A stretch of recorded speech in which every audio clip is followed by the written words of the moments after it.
আরে আঙ্কেল, দিয়ে দিলেন তো গড়চা। এখন তো বাসায় গেলে আপনার অনেক সমস্যা হয়ে যাবে। আপনার ছেলে আপনাকে অনেক বকাবকি করবে। কেন মা, আমার ছেলে আমাকে বকাবকি করবে কেন? কেন আবার? আপনার ছেলের বাইক আপনি ফেলে দিয়েছেন, এখন আপনাকে বকাবকি করবে না তো কি করবে? কতগুলো টাকা গড়চা লাগিয়ে দিয়েছেন। মা, তোমাদের কোথায় যেন একটা ভুল হচ্ছে। এই বাইকটা আমার ছেলের নয়, এই বাইকটা আমার। সিরিয়াসলি? এই বাইকটা আপনার? আমার তো মনে হচ্ছে যে এই বাইকটা আপনার না, কারণ আপনার বয়স যা দেখে মনে হচ্ছে আপনি নিশ্চয়ই আমাদের সাথে মজা করছেন। হ্যাঁ হ্যাঁ, ও তো একদম ঠিক কথাই বলতেছে। আপনার বয়সের থেকে আপনার গাড়ির বয়সই তো অনেক ইয়াং। হ্যাঁ মা, কথা একদম খারাপ বলনি।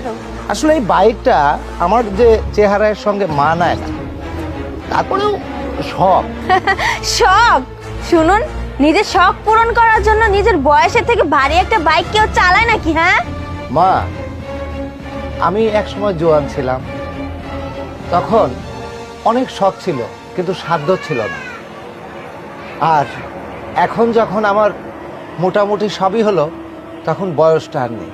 মানে আঙ্কেল কি বলতেছেন? একটু বুঝিয়ে বলবেন প্লিজ। হ্যাঁ মা, আমি ঠিকই বলছি। দেখো, আমার কাছে কত সুন্দর একটা বাইক, কিন্তু এটা যে পড়ে গেছে, এটাকে টেনে যে উপরে তুলবো সেই শক্তি কিন্তু আমার নেই। তো একটা সময় আমার শক্তি যখন ছিল, তখন এই বাইক কেনার মতো পরিস্থিতি আমার ছিল না। হ্যাঁ মা, ওই যে কথায় আছে না, স্বাদ আছে সাধ্য নাই, তাই সঠিক সময়ে যৌবনটাকে কাজে লাগানো। মানে আঙ্কেল আপনি আমাদেরকে কি বোঝাতে চাচ্ছেন? আসলে বিষয়টা কি মা, তোমাদের এখন উপযুক্ত সময়, এই যৌবনটাকে সঠিক সময় মতো কাজে লাগাতে হবে।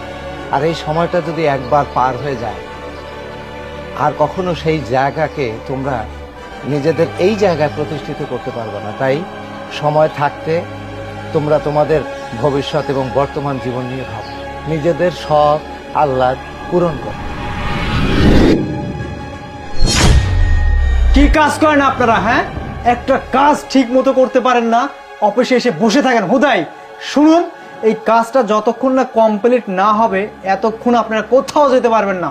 কাজ কমপ্লিট করে আমাকে বুঝিয়ে দিয়ে তারপরে বাসায় যাবেন, বুঝতে পারছেন? যান এখন। হ্যাঁ আঙ্কেল, আপনি ঠিক কথাই বলেছেন। আসলে আমরা যে অফিসে জব করি, ওই অফিসের বস আমাদের সাথে অনেক খারাপ ব্যবহার করে, অনেক কথা শোনায়। আমরা কাজ করতে করতে এমন একটা পর্যায়ে চলে গিয়েছি, নিজেদের যে যত্ন, নিজেদেরকে সময় দেওয়া, ওই জিনিসটাই বুঝতে পারি না, ওই জিনিসটাই আমরা ভুলে গিয়েছি। তবে এখন থেকে চেষ্টা করব নিজের যৌবনটাকে কাজে লাগানোর। যাই হোক আঙ্কেল, আপনার থেকে কিছু হলেও